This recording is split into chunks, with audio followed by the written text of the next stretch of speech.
to Google and search for BlueStacks, then click Download. Once the download is complete, click the folder icon to open your Downloads folder and run the installer. Click Agree and install. The installation may take a few minutes depending on your internet speed. Once it's finished, BlueStacks will launch automatically. This is the BlueStacks interface. I will maximize the window for a better view. Let's search directly from the search box. As you can see, KwaiCut isn't available here. We will need to use Google instead.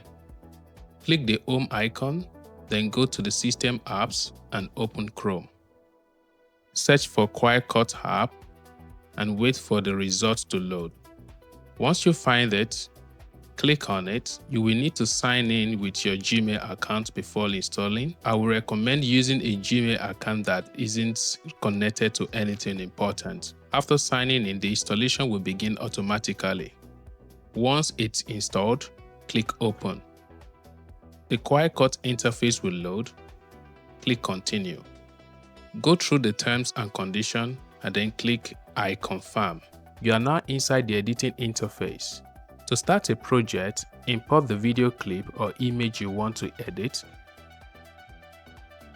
If you don't see the import option immediately, click Done, then click New Editing again.